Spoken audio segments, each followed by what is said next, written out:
Hey guys, what I'm going to talk about today is preparing for not what I think is going to happen, but what I think might happen, what there is a chance of happening, and that is a worst case scenario. And so the best case scenario is that we get a treatment option for COVID-19 and within the next month. And if that happens, things can bounce back really quick. However, the worst case scenario is a situation of civil unrest. Now, what does that look like? Okay, civil unrest is a situation in which law and order is pretty much null and void.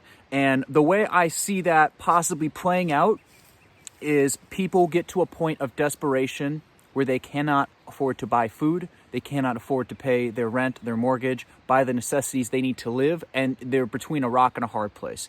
And even the most law-abiding citizen will break in that situation when faced between feeding their family and starving. They're gonna find a way to feed their family, okay? And I think the government knows this, and that's why you're seeing all the stimulus money coming out. You're seeing expanded unemployment benefits. They know as long as they can keep people fed and keep people in their homes, we can stave off this situation. And honestly, like it or not, that is the best scenario for us right now, because a situation of civil unrest is, we don't know what that looks like, and we don't want to know what that looks like. And so I'm going to talk about preparing for that. And it's not to scare people, it's just to, you prepare for the worst case scenario. So what does that look like? Well, if even 5% of the population or less got to that point of desperation, it would be very hard to contain, especially because this is not something that is going to be confined to one city like riots in the past. You know, we've seen riots in Baltimore, Ferguson, LA, but it's been localized in one city. This is spread out over the entire country, and likely if it happened in one city, you would see it break out in others.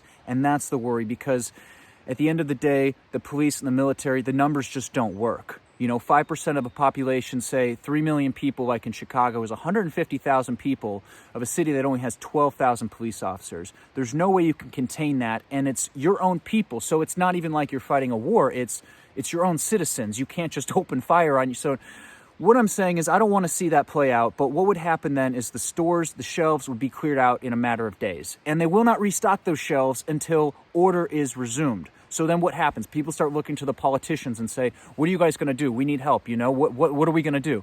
And they might realize that the politicians are just as clueless and scared as everybody else, because they're honestly not the best and the brightest. They merely won a popularity contest. And in normal times, they're typically fine to lead us. But in times of a crisis, I don't think they're going to really know what to do. And so that's the situation that we're guarding against. That's the worst case scenario. And you need to find that if that happens, you can hunker down and be okay for at least 3 months. And that's what we're going to talk about today. We're going to talk about being prepared mentally. We're going to be talking about being prepared physically, and also being prepared spiritually. So let's get into it. Okay, so what does it mean to be prepared mentally? Being prepared mentally means that you have a plan. You acknowledge the possibilities of a worst case scenario, and you have a plan, and you are ready to execute it should that scenario arise. And now, what's that going to look like for most people? You're either going to hunker down or you're going to get out of town. Now, country folk out here, we're going to hunker down, because a lot of people out here are pretty self-sufficient. We're very spread out. It makes sense to hunker down, get together with your neighbors, and form a plan together. City folk, I think, will probably want to get out of town. It's a lot of people in a small area. There's fairly limited resources if shelves cannot be restocked. So I would think in that scenario, you'd want to kind of get out of the cities if we're in a situation of civil unrest. And suburbanites will probably be somewhere in the middle. Now, I can't tell you what the best thing for you is, because I don't know your situation. You need to analyze it yourself, and you need to look at your strengths and your weaknesses. And to be honest, now is not a bad time to have a mobile unit that, if need be, you could get in and leave and go somewhere else that's maybe a little bit less densely populated. But whatever your plan is, you need to have it rehearsed in your mind so that it's second nature. That's what people who perform in high stress situations do. They prepare in their mind over and over and over again. So when that situation arises, they know exactly what to do. There's no panic. They're calm, they're collected, and they're focused. And that's what you want to be, because in a situation of chaos, your mental fortitude is going to be your greatest asset. So have a plan ahead of time and know what you're going to do should a worst case scenario arise. Okay, the next one is being physically prepared. Now, I'm not just talking about being in good shape, because there's probably not much you can do about that now. This is a good time to prioritize your health, but that's not really what I want to talk about here. What I really want to talk about is this. I want to talk about, this is a physical preparedness item. This is food, and this is what you're going to need. This is one of the few necessities we actually need to live. And so honestly, if you have any space right now, we've been on this train for a while telling people to plant gardens. Look, even if everything goes back to normal, you're still going to be happy that you have a garden. If you can have some animals, we do rabbits, and we actually just got some chickens, some egg-laying hens. I think you're all the better off. You also want to have a decent amount of canned goods and long-term storageables. Things like rice, pasta, beans, just long-term staples that you're going to eat anyway. Don't go out and buy a bunch of MREs. Buy stuff that you're going to use regardless, and just buy a little bit more. Okay, next up is water. You want to have a water source. A lot of people just, are used to tap water, and that's great. But you don't want to be solely reliant on water coming out of the tap, especially if you're in a city. So I think having some backup water supplies, or at least knowing where you can go to get fresh water, is an important thing. There's a lot of water filters out there that would allow us to take water from the creek, filter out the bacteria, and then have potable water to drink. Now, we have a well, and we also have springs, so water's not the biggest worry for us here.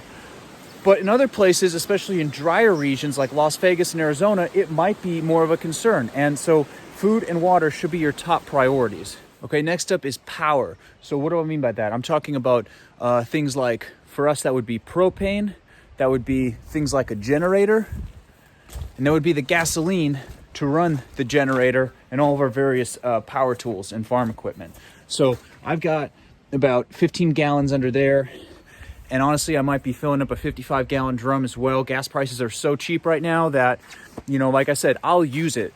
I'm not worried about that. But the idea is that you need to have a power source should the traditional power sources go down. So, out here, a lot of times trees fall on the lines, and we've had our power go out numerous times. And since I've got cold refrigeration, sometimes we've had thousands of dollars of crops in that cooler and the power goes out. Well, I need a way to keep that cooler running. So I've got 3 generators, and I'm prepared for that scenario.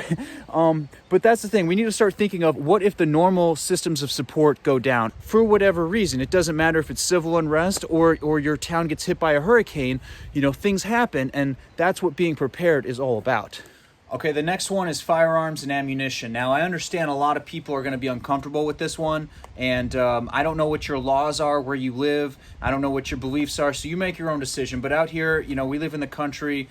A firearm's a necessity. I hunt, and also just as a self-defense tool. Pretty much everyone out here has firearms and believes in the Second Amendment right. You make your own decision on that one, but the reason I'm mentioning it here is because it is a survival item. Like I said, you can hunt with it to procure food. It's also a self-defense tool as well. Now, in terms of which gun to buy, I can't really answer that for you, but I will say that shotguns are very versatile. They work well as a home defense weapon, and it can also be used to hunt. For that reason, that's probably the first gun I would recommend people look into, and I would also recommend you getting the proper training and learning how to properly operate and maintain that firearm as well, so that you can use it in a safe manner. All right, the next one up is basic necessities. So that's where you want to have things, toothpaste, deodorant, soap, things like Advil, Children's Tylenol, all that stuff. Any kind of medications you need to take. I would recommend trying to get at least a 3-month supply.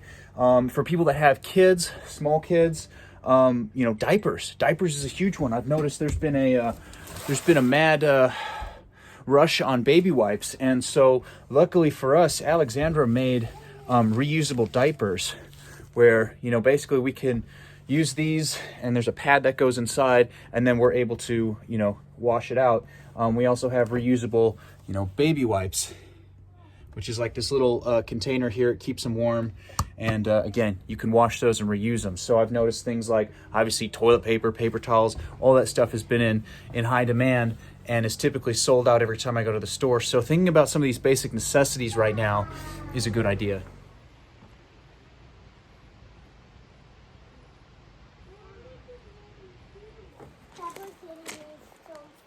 I think so too, huh? She's hungry. Okay, the last thing I wanted to touch on is being spiritually prepared. Now, what does that mean? Well, your spirit, your soul, without going too esoteric, is really the energy force inside of you. It is the energy force that drives all of your actions, and it's really what keeps you going. And so keeping that in a good, positive state is crucial at this point, not only for yourself, but for your family and your community as well. I have a feeling like we are on the verge of something very big, of a transformative moment that historians will look back at this period and you'll be able to see a clear distinction of when society definitely changed. And I'm hoping that changes for the better, because there's definitely a lot of things that we could fix. This is the time to go into warrior mode, in which you are calm, focused, and ready for action. All right, now in our last video, we talked a little bit about depression, and this is kind of a depressing time for a lot of people. We're not able to get together with the people we love, and every day seems to kind of blur into the next. Our entire way of life has been disrupted, and so everybody is really struggling with this, as we speak, on top of all these other worries. And the goal with this video is so that, everything we talked about here today will hopefully better you and your family regardless of what scenario plays out. So you're preparing for the worst, but in doing so, by doing things like planting a garden or stocking up on some bulk staples, taking more steps to become more self-sufficient, you're better off regardless of how this whole situation plays out. I hope this episode lent some value. I'm not trying to preach doom and gloom. I really just want people to be ready, because I don't know what's going to happen. The thing is, nobody does. But I want people to be prepared, because the actions we take right now are going to be crucial in determining how this whole situation plays out. So please, if this lent some value, please share it with a friend, with a family member, with someone that you think might get some value out of it, and leave us a comment down below and let us know what you're doing to prepare. But let's stay connected during these times, because I think at the end of it, community is going to be really important. Anyway, thank you guys for watching. I'll see y'all next time.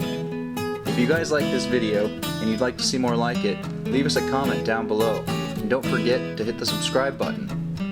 Also, visit us at greenshinefarms.com and follow us on Instagram at greenshinefarms. Thanks for watching. See you guys next time.